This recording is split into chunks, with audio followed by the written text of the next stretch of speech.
You know, telling somebody the truth or putting somebody back in his place, like you like to say, sounds good, but can be avoided. I'm a fervent believer that you shouldn't need to put somebody back in the place if you've interacted with them for a long time or you have interacted with him before. Unless it's somebody new that you just met and he goes out of hand, then you can straighten him up. That's acceptable. But if somebody been in your proximity for some times and you've interacted with the person, get to a point of disrespecting you where you have an urge to put him back in his place. It means you didn't play your card correctly. Now, how did you get to a position to feel like he could disrespect you? Yes. What indication signals did you send out there that made him feel that he had the potential capability of disrespecting you?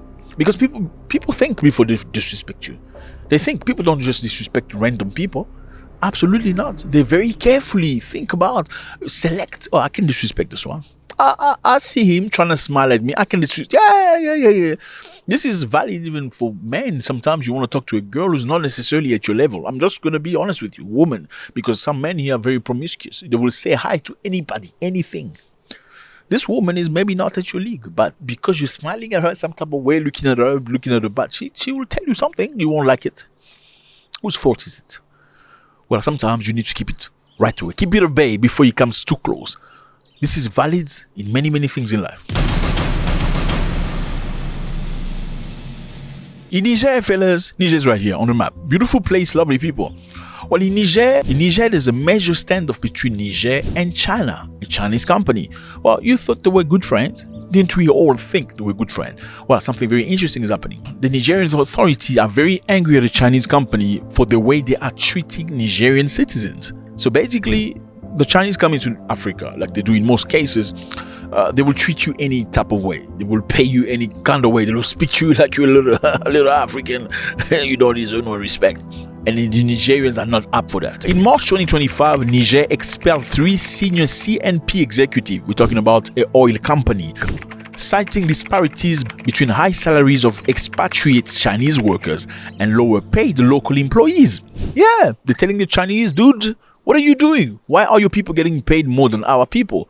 So basically, Niger and China have a conjoint venture. It's about exploiting oil. Niger just discovered a lot of oil. This is addition to uranium. So they're not just depending on uranium anymore. They're not trying to exploit oil. Look at this pipeline from Niger all the way to Benin. So the goal is to extract the oil through Benin, who's not necessarily the best friend of Niger right now, and get the oil at the port of Benin into Chinese ships, cargo ships. Now, this exploration is being done by Niger and Chinese, and we're going to find out why they needed Chinese. So the government is complaining about the disparity between the salaries of the Chinese workers and the local employees. The executive were key figures. So they've chased 2 executives, key figure of CNPC, which is the company. The problem is very simple, fellas. As we said earlier, the oil minister of Niger, Sahabi Umaru, in 2024 mentioned something very interesting. He said the average monthly salary of a Chinese employee at that level is $8,768, while the Nigerian employee at the same level only got $1,200. I mean, $8,678 and $1,200 for the little black. Now, the minister said enough. By May 2025, Niger's oil minister Sahabi Umaru intensified the situation by ordering CNCP and Soras to terminate contracts of expatriate employees who have been to Niger for more than 4 years. Meaning, number 1, you paying your people more than you pay my people. Number 2, it looks like most of your people are working and some of my people are not working. This is major disparity. Now, I need to hire more of my people in this venture business and less of your people because you're taking all the space. In May, the Nigerian Minister of Oil ordered the Chinese company to terminate employment and contract of its expatriates who had been there for more than 4 years. And he said they had to leave by May 31st, 2025. Now, guess what happened? May 31st, 2025, the Chinese technician had yet left the country. So they're still there, finding themselves in an impasse. Well, you're asking yourself, they have not left, but maybe they should be replaced. Well, there's a problem. The problem is the Chinese technicians are difficult to replace at short notice. Yeah. So you have a capital venture, beautiful venture, and you have the Chinese coming to you. You feel like the Chinese are sort of running over the local people, and you have a great idea into trying to balance salaries, making sure everybody is getting enough. Number two, you feel like there's way too many Chinese. How about we have some of our people? Well, then you find out very quickly the shocking history is that your people are not competent to assume this role. Among 127 Chinese employees at Zindo refinery, 78 engineers are affected, and they are Chinese. Crazy stuff, isn't it? What is the problem? The problem arises, fellas, is Niger's oil production depends on these technicians. Since Niger's employees do not have all the skills required to ensure production. This is sad. This is very sad, fellas. I mean, you think this is done by mistake? No, it's not. Well, the Chinese come into Africa to invest. Okay, they're nice people. They look like nice, but they're in Africa for their interests first. Chinese go to many African countries. They build roads, they build train and stuff, but they don't give you the technology. Africans only sign the paper or come build the road. They don't sign and specify, I need 78% of the workers to be my people. They don't do that. So the Chinese come, they hire their cousins, they bring the people from the village, they run over the black people. And at the last, when they leave with intelligence. So when they install the train system in your country, by the time they return, if something is broken, guess what's going to happen? You're going to call them back to come and fix. So they have a permanent contract with you for the rest of your life, at least for as long as the train machine is functioning.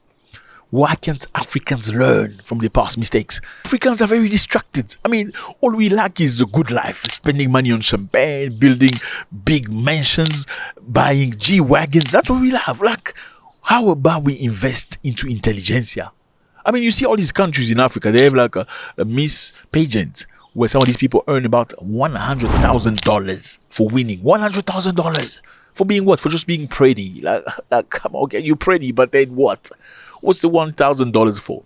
Meanwhile, there are many youngsters that need money so they can develop. There are many clever, smart, genius young. Look at this guy from Kenya with a machine. This machine robot could move things. I don't know what the idea was. There's another guy from Kenya that came up with something that would allow mute people to express themselves through just thinking. But these boys, I heard, have closed the shop. Look at these inventions of Africans. But they don't have the money to continue. But the country still allocates $100,000 to some stupid girl for shaking a butt. That is Africa for you. What has China done differently? Let me remind you here, fellas. China, after World War II in 1945, was a poor country. Very poor country. Very, very poor country. But they focused on one thing: to develop and produce intelligent, smart engineers. Well, China produces today approximately 600,000 students earning engineering degree annually. 600,000 per annum. That's about 40% of all the degrees that they get in China. So they focus on engineering. You see some Africans become doctor in French. Yes, yeah, doctor in French. So what they do is they just correct people's French. They go online and start correcting people's French. Yeah. Whilst other people are learning how to protect the companies, protect the infrastructure, Africans are still using Europeans and American infrastructure when it comes to servers, cell phones, and operating systems. So the bottom line is, if your president is using a cell phone that was built in China or in America, okay, how can he have a secret of state type of information? Because they're going to access, they know where the back ends are. Well, Africans don't invest in intelligence. They just invest in G-Wagons, big parties. I have the biggest house in town. Crazy stuff. And now for some good news, we're going to Mali. Okay, here's Mali.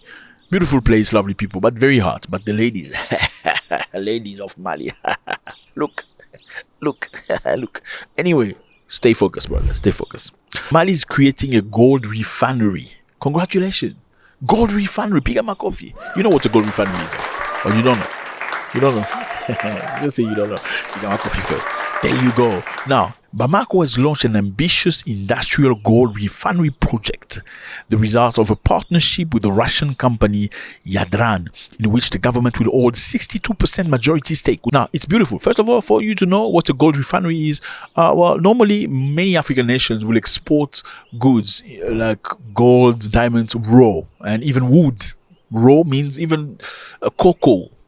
They export cocoa raw from Ghana or Cote d'Ivoire. It goes to Europe, then they transform it into chocolate. Then they sell it to you. Crazy stuff. They send it raw, then they buy it as chocolate. It's the same for gold. You can't take rough gold. Like, it has to be transformed and refined. So now, many Africans don't have that. Mali say, you know what? We're not going to do this. We're going to cut the cost. We're going to make sure all the money stays in our country. We are going to build our own refinery. The government is working on a project to create a gold refining plant that will allow us to process the ore before export, thereby creating jobs and added value. And for that, we are bringing in the Russians to work with us. It's beautiful to have the Russians. I mean, they're helping. It's good. Well, at this specific time, Russia is not an obligation, but it feels like it needs to be a good country to other countries, so it can have sympathy, at least, because it's ostracized by Europeans, Americans. So gaining the trust of Africans is a good thing, but how long will this sustain? What if Russia wins the war? Okay, it's just Russia. I mean, everybody's there for their own interest. Do you think you can continuously trust Russia? Well, you can't necessarily say that. Okay, so Africans have to learn to develop themselves. And it's a good move that they want to have their own refinery, okay, to develop, to treat, to produce their own stuff. Now, this venture capitalism project with the government will hold 62%, a majority stake. So the Russian will only have 30, how much? 30 how much? 30 how much? You see, you don't know math. You don't. Yeah. 38%. This will provide for the establishment in Bamako of an industrial refinery capable of processing 200 tons of gold per year. So let me just remind you here that Mali is the third biggest producer of gold in the world. And it's been very difficult because for the past couple of years, they tried to make a change, because before that, only companies came to loot and steal and stuff. For 40 years, they just took the gold, never paid tax. So there's a big change happening right now. That's what it is, fellas. In Niger, they're trying to adjust things. Chinese getting about $8,000 at that senior position, whilst local black people are getting 1,200, and they don't want that anymore. They've asked the Chinese to leave, so the blacks can get, but they can't get inside because they have no qualification. It's very difficult. Mali moving in the right direction. Let me know how you feel about this. Always a great pleasure. God bless.